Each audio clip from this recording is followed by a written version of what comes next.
day and a very productive day. I think we're over now as a country, we're over $15 trillion of investment, and there's never been anything like that. In the history of our country, there has not been anything like it or even close. So, okay, do you have any questions? Mr. President, you announced the Indonesia deal today. You announced the Indonesia trade deal today. How many more trade deals beyond the letters will you announce before August 1st? We're working on probably 5 or 6. Of the 5 or 6, I'm not sure I really want to do them. You know, you want somebody that knows how to negotiate, but we'll probably have 2 or 3. You know, we insist on opening up the country, which is a big deal. Indonesia was great. He's a great president, and we made a terrific deal where they opened up the entire country to trade with the United States. We weren't allowed to go in and trade. I think something similar will happen with I would say, India, and we have a couple of others. But I have to tell you, for the most part, I'm very happy with the letters. You know, the letters are a deal. You know, I can't explain it any better. The letters are a deal. The press doesn't want to pick that up. But I will veer from those deals on occasion when somebody is willing. Like if Japan would open up their country, they don't do that. They just don't do that. And I don't either. I don't subscribe to it one way or the other. But they won't do that. So we might just stick with the letter. South Korea is inclined to maybe do that. So we'll let you know. But we have letters out. Every time I send out a letter, essentially that's a deal. Mr. President, on the date you gave August 1st, but the date that you gave August 1st, right. Why stick with the date if you're saying that you payments start on August 1st. The only thing that's really sacred about August 1st is that's when payments start. So they have to start paying billions of dollars to you and people. Are you a citizen of the country? Yes, sir. All right, good. You'll be very happy because you're going to be getting a lot of money. Just like they found a budget surplus. We have a budget surplus of $25 billion. Everyone said, how did that happen? It hasn't happened in many years. It happened because of good management and tariffs. Do you plan to release more details of the Vietnam, China deals? Is there going to be a paperwork release to the public? Well, I might. I don't think it matters how much you release of the deal. We have a Vietnam deal, and I would say that deal is being pretty well set. It's pretty well set. Again, that's an opening of their country. They've opened it up. Just so you know, these were closed countries. They were wonderful people, wonderful leaders, very strong, smart leaders. But their countries were closed to us, but our country wasn't closed to them. And so I said, you got to open up your country. So we're going to see. But the Vietnam deal, we may open it. I mean, I don't know. I can't tell you. Is it necessary? No. Yeah, I don't think so. Mr. President, on Ukraine, why did you settle on giving Putin another 50 days? It seems like he's had a lot of time to show he wants peace. I don't think it's a long time. I think really the question should be asked, why did Biden get us into that ridiculous war? Why did Biden bring us there? That should never, ever have happened, that war. This is Biden's war. I'm just trying to end it because we're saving a lot of lives. Why do you think his opinion will change in 50 days when it hasn't over the last? A lot of opinions change very rapidly. Might not be 50 days. Might be much sooner than 50 days. Well, to that end, when do you think the first Patriot missiles, some of these weapons that our allies will buy? They're already being shipped. From what countries? They're coming in from Germany and then replaced by Germany, and in all cases, the United States gets paid back in full. So what's happening, as you know, is the European Union, if you look, mostly European Union stuff, but let's put it in the form of NATO. It's very similar. But NATO is going to pay us back for everything. In some cases, we're going to be paid back by countries of the European Union directly. Are we starting to see those But we're always getting our money back in full. So we're not going to have any more investment to make. We're getting our money back in full. And if we can make a deal, that'd be great. We're saving 5,000 or 6,000 soldiers a week. They're Russian and they're Ukrainian soldiers. They're not American soldiers. And we won't have boots on the ground. But it's a shame. 5,000, last week they say 7,100 soldiers, both Russian and Ukraine, were killed. Can I ask you about Iran? Have you seen any progress in talks with Iran? We haven't really heard about that in a while. Well, they want to talk. I'm in no rush to talk. They would like to talk. I'm in no rush to talk because We obliterated their site. They'd have to start all over. In fact, it's obliterated to the point that it's not usable anymore. They'd have to pick a different mountain. That mountain is so blown up inside and so unstable that they would have to pick a different mountain. Our people really did the job. Yes, please. On the Fed, sir, would you fire Jerome Powell over the Treasury renovation? Well, he spent $2.5 million building this place. I have to say this. I think he's terrible. I think he's a total stiff. But the one thing I didn't see him as a guy that needed a palace to live in. You talk to the guy, it's like talking to a nothing. It's like talking to a chair. No personality, no high intelligence, no nothing. But the one thing I would have never guessed is that he would be spending $2.5 billion to build a little extension onto the Fed. Is that a fireable Nobody's offense? ever seen. I think it sort of is, because if you look at his testimony to the House and the Senate, you take a look at the testimony, it's under it. That whole thing is, he's not talking about the problem. It's a big problem. $2.5 billion, and that's $2.5 billion now. That's going to be a lot more money than $2.5 billion to expand, and with all of that to house thousands of people to give him information, and yet out of the 71 economists, and they included me and one other person got it right. I got it right, and one other genius got it right. They had everybody else was wrong. 69 were wrong, and 2 were right. I was one of them. And I don't have a lot of people. I have Howard, I have Doug, I have a few people. He has thousands of people, and he got it wrong. No, I think when you spend $2.5 billion on really a renovation, I think it's pretty disgraceful. Fed Chair, sir. Have you spoken to President Putin since your announcement yesterday? No, I have not. Do you think when you speak to him on the phone, does he say that he wants peace? Yeah, he does. What is he saying? He says he wants peace. He does. So far, it's all talk and no action. But you know, if you think about it, India, Pakistan, we did so many. The Congo, and I mean, look at the deals we've made. We made all these peace deals. Look at Rwanda. It was an impossible deal to make with the Congo. I made that. I made all of these deals, Serbia, Kosovo, and here's the one deal.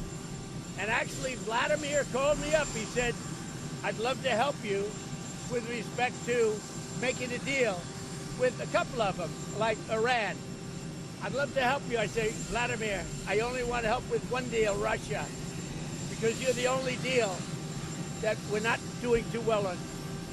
He oftentimes he said, no, he wants peace. And I think he does. I hope he does. We're going to find out soon. And it could be before the 50 days. Mr. President, twice yesterday, when you were talking about this, you mentioned conversations you had with the First Lady after talking with President Putin. Has she influenced your thinking on this at all? She's very smart. She's very neutral. She's very neutral in the sense.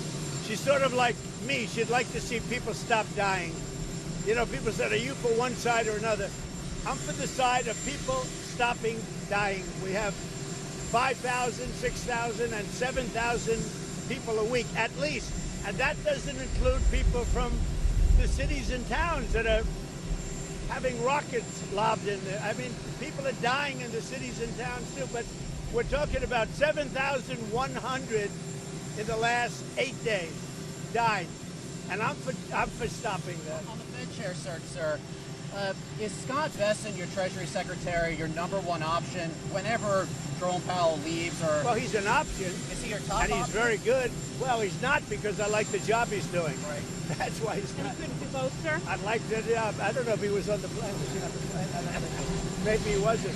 But I do like the job he's done. Right. So, in that sense, probably he's not that much of an option. Right. Scott's been great. He's been terrific. He did a good job today. He's a very soothing force. You know, he's soothing. All right. Mr. President, The pharmaceuticals. The pharmaceuticals will be tariffed probably at the end of the month. And we're going to start off with a low tariff and give the pharmaceutical companies a year or so to build. And then we're going to make it a very high tariff, because we got to move them in. Look, there's two ways you do it. You make money or you have them move here so they don't have to pay the tariff. Those are the two ways. The pharmaceutical companies are moving back to America where they should be. Semiconductors, sir, is that in the same timeline? The semiconductor tariff? Similar, actually less complicated, but similar. Semiconductors and chips. Mr. President, I know you've urged people to move on, but I'm curious, why do you think your supporters in particular have been so interested in the Epstein story and so upset about how it's been handled? Why I do you don't think that is? understand it. Why they would be so interested. He's dead for a long time. He was never a big factor in terms of life. I don't understand what the interest or what the fascination is. I really don't. And the credible information's been given. Don't forget, we went through years of the Mueller witch hunt and all of the different things, the Steele dossier, which was all fake. All that information was fake. But I don't understand why the Jeffrey Epstein case would be of interest to anybody. It's pretty boring stuff. It's sordid, but it's boring. And I don't understand why it keeps going. I think really only pretty bad people, including fake news, want to keep something like that going. But credible information, let them give it. Anything that's credible, I would say let them have it. Mr. President, a question on AI. How do you want Americans to think about it? Are you concerned about job loss or privacy, or do you think this is the new technology? Well, it's interesting because we need jobs. We need a lot of people to work. You know, we're going to be building very shortly hundreds of factories, including AI. We're building a lot of car factories. They're all coming in from other countries now in order to avoid paying the tariffs. And we need people working. So if AI can help us with that, that's a positive. Because we're not going to have enough workers to take care of it if we don't create something. So whether it's robots or whether it's AI, we need somebody to take care of. Do you agree with that? I agree. So many jobs to build. I mean, think about it. $15 trillion. That's 5 million people working in these factories, building them great high-paying jobs in America that President Trump has brought back. So those jobs, of course, are in the wings. So let's go, let's train America, and let's get it going. What do you think about that? What would you say about the job? Well, I think with AI, as Howard and the President said, we're going to need more workers in this country because President Trump is the greatest economic developer that this country's ever had. It's brought back this record amount of foreign direct investment and a record amount of U.S. investment going back into job creation. But the mix is going to change. AI will take jobs away like software development because AI can write code, but AI can't wire a building, do plumbing. I mean, if kids go into the trades today, they're all going to be making 150 grand and they'll have amazing lives, build companies, start businesses. I mean, this is part of the boom of America because middle class, working Americans will never have had it as good. They have lower taxes, lower regulation, and more opportunities to go to work to build things. We need people. We really need, because we're building so many factories in the country, and so AI can help with that. But what also is going to help are going to be robots. You know, the robots, I think, are going to be a big deal, and that's going to help also. On the Russian sanctions, sir, on the secondary tariffs, are you concerned that secondary tariffs on buyers of Russian oil will hurt American consumers, higher gas prices? I don't think so. I think that whole thing is going to go away eventually. It should have gone away. And Putin does say, oh, I want peace, I want peace. But so far, he hasn't lived up to that. So I think it's going to go away. But we're going to find out soon. We're going to find out soon. Can you give us more details on the sanctions? Is it 100% sanctions? No, I don't want to do that. But they're very biting. They're very significant. And they're going to be very bad for the countries involved. I mean, they'll be very, very powerful and very bad for the countries involved. And I hope we don't have to pull that string. And maybe we won't. We'll see. Got to end. Got to stop the killing. Mr. President, were you frustrated today that the House wasn't able to move on that crypto legislation? No, you know, the interesting thing is the 12 votes were votes where they wanted it to be stronger in terms of crypto people. I figured, oh, wow, that's sort of interesting, because I was focused really on today's meeting, not that. But the interesting is the votes, those negative votes, were because they wanted it to be, and the safeguards, they wanted it to be stronger for people with Bitcoin or crypto. They wanted more strength, which is interesting. What do you want to refine in the UK trade deal? We have a little to discuss, but the deal is really very well done. But I'll meet with the Prime Minister. We have a good relationship. and I think it's going to be, and it'll be very shortly, and it'll be probably in Aberdeen, Scotland. Mr. President, at the event, which state besides Texas would you like Republicans to gerrymander? Say it again. Which state besides Texas would you like Republicans to redraw the congressional Well, there's about 4 of them. I'll let you figure that one out, but we have about 4 of them. In 3 cases, it's 1, and in 1 case, it's 2 or 3. And Texas would be 5. Are you concerned California will turn around and do the same thing? Well, with we'll fight Republicans? them. You know, they're so corrupt in California, you never know what's going to happen. But we've done pretty well in the courts in California, as you see. We're batting about 1,000, ultimately. We start off a little slow, and then we get a lot of hits. Mr. President, you said today at the event in Pittsburgh that if it wasn't for Mr. Lutnick, Mr. Besson, who want to do more deals, that you would basically just go with the letters. You've said that a few different times. I just want to clarify. Do you just want to go with the tariffs and No, I think they would like to make deals more than me. I'm satisfied with, but they would like to make deals more than me. I'm not saying they're wrong. I'm just saying, in my opinion, he and Scott and maybe even Doug to a certain extent, you're more like me, I think, but they would like to make deals more than me. I'm very happy with the deals the way they are. Those are very, right? Those are very simple deals. It's whatever the percentage is. And we base that on a lot of things, including the deficit and, various things. And, I think it's a much faster way. Don't forget, we'll be releasing a letter soon talking about many countries that are much smaller, where you're not going to do letters per se. You might do an individual letter, but it's going to go very quickly. And the number will also be less. Which countries are those? These are countries that are, many of them, like 200 countries.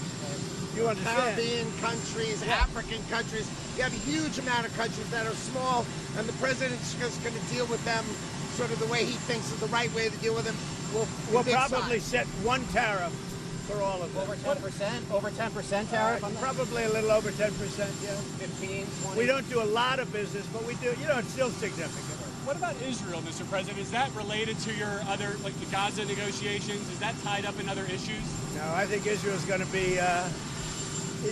be fine. We had a great victory with Israel. That was a great, great victory. What we did with the B-2 bombers and all of that. And I never thought of it, but so many people are thanking me. They say no president had the guts to do it because, this has been going on for 25 years. In fact, when the pilots came to the Oval Office, they said, "Sir, we and our predecessors have been working on this attack for 25 years. Have a good time, everybody. Thank you, President. Thank you.